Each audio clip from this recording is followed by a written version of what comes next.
Ben Burgis, author of Give Them an Argument, Logic for the Left. Ben, people accuse me of getting too excited about your theme song, to which I say, fuck you. And I ask you, Are you ready for your song? Yes, absolutely. Nice. I want to go to mockery really badly, so please go. Okay. You got to restrain me. Debunk all of it. Logical analysis. You're going to show us how to argue that. Go. This is based on data from a bunch of different countries. There's abundant evidence that at this point that's bullshit. Breaking down these right-wing arguments and looking at how they're supposed to fit together. Okay, break it down. Break it down. Break it down, Ben. Ben Burgis, welcome. What are we debunking this week? Yeah, this is going to be a classic style debunk, which is to say that Skype isn't working tonight, so people can on YouTube who like to note this kind of thing can see that I'm calling in from a tin can. But, oh my God, good. The more it's noted, the more we'll do it double next week. We're DIY. Yeah, we don't. I don't take too kindly to the whining. All right, David. Yes. Excuse me. All right, Ben. Sound quality notwithstanding, we are debunking the Washington Post editorial board, which in between its editorials praising the coup in Bolivia and other important contributions that it makes to the cause of democracy at home and abroad, took the time to editorialize last week that, and this is the headline, Pete Buttigieg's college affordability plan is actually the most progressive. Oh my God! Whoa! I know, right? Ugh. Okay. What is the argument? I have to say the Washington Post editorial board and Pete Buttigieg are basically my two least favorite things. But go ahead. Why is this more progressive, actually? Well, here's what they say. It says something about the state of the Democratic presidential race that a $500 billion college affordability plan might be considered modest and incremental. In fact, we would argue that South Bend, Indiana Mayor Pete Buttigieg's new education proposal is both more affordable and more progressive than the other more expensive one that's out there. Indeed, this is the twist, more progressive because it is more affordable and better targeted. So they go on to say that if you go a few paragraphs down, they say it is more progressive to target aid for those who require it, conserving federal resources to do the maximum good. Okay. I mean, by the way, they could be, they're certainly wrong in the way that we use progressive in today's politics. They could be right in the classic sense of the word of, sort of government-managed top-down bureaucracies that are extremely elitist. But anyways, Ben, explain to us why this is... Yes. Why is this not the most progressive way to do it? Yes, if you mean what we mean by it and not, you don't mean that, it's what Woodrow Wilson and, his fellow members of Princeton Eugenics Club would have liked. Right. Exactly. Then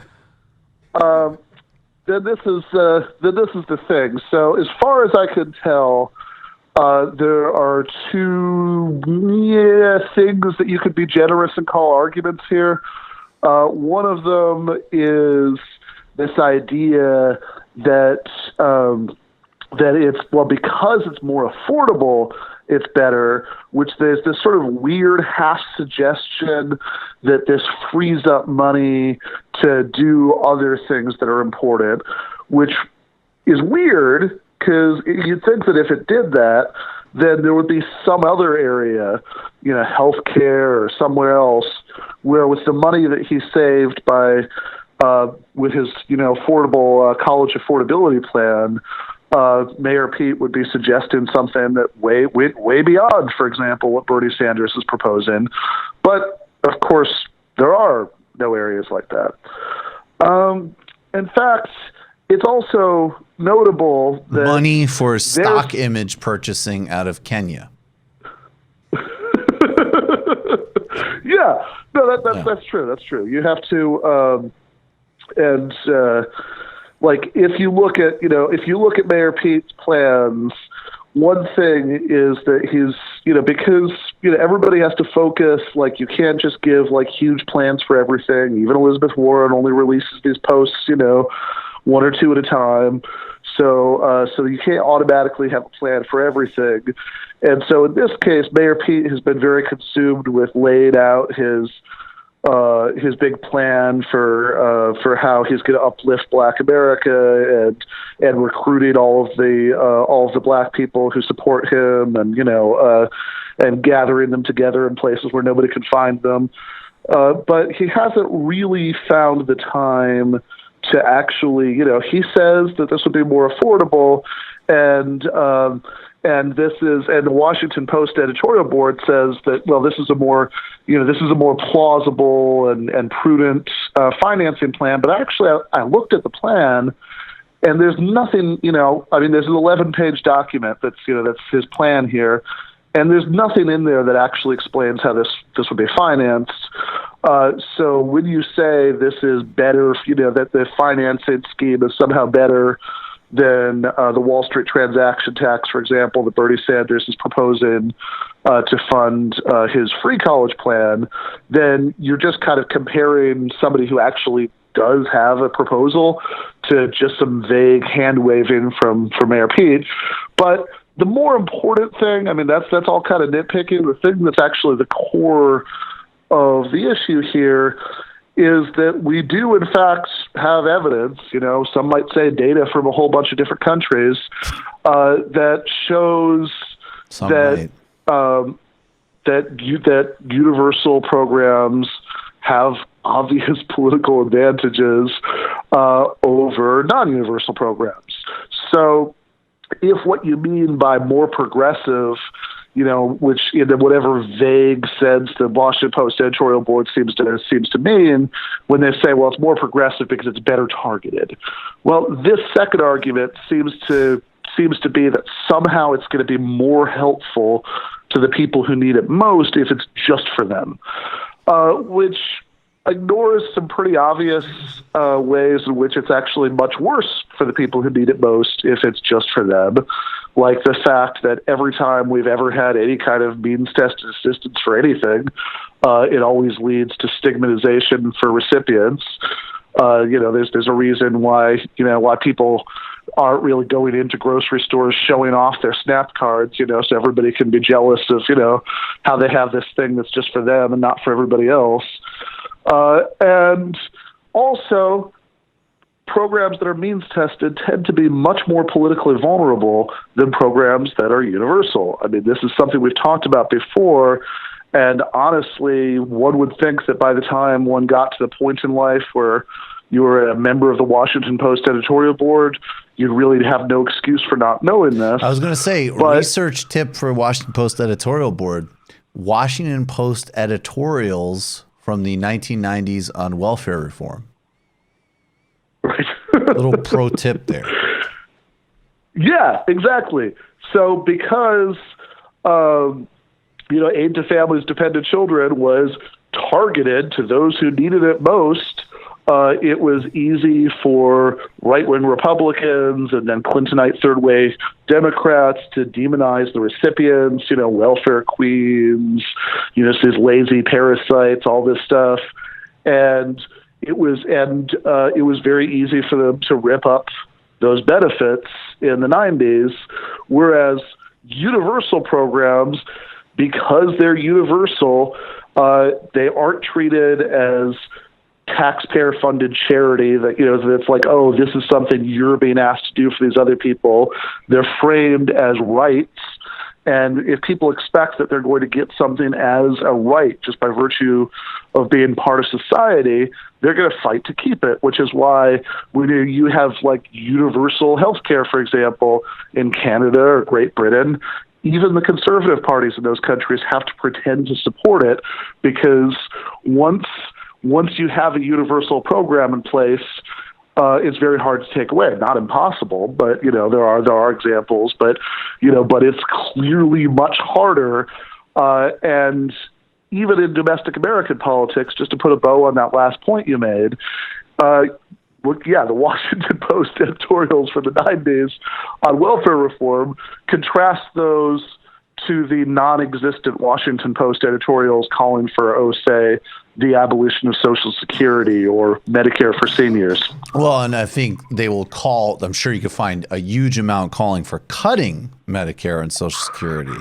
But not, sure, but they have to not abolishing them, and also they're entrenched, to some extent, as evidenced by the fact that even when a bunch of, when you had the Simpsons Bowl Commission and Obama and everybody else was talking about cutting those programs and making old people eat cat food, it didn't succeed. So it still reinforces the point. Ben, you have an assist from a very famous contributor now to sum up your segment. Matt, can we go to our virtual from the dead correspondent to wrap up this debunk? Yeah, we have a hologram in studio here. We'll play. Welcome. Ask him if he wants any a drink. I warn you, and let me warn the nation against the smooth evasion that says, of course we believe these things. We believe in Social Security. We believe in work for the unemployed. We believe in saving homes. Cross our hearts and hope to die. We believe in all these things. But we do not like the way the present administration is doing them. Just turn them over to us. We will do all of them. We will do more of them. We will do them better.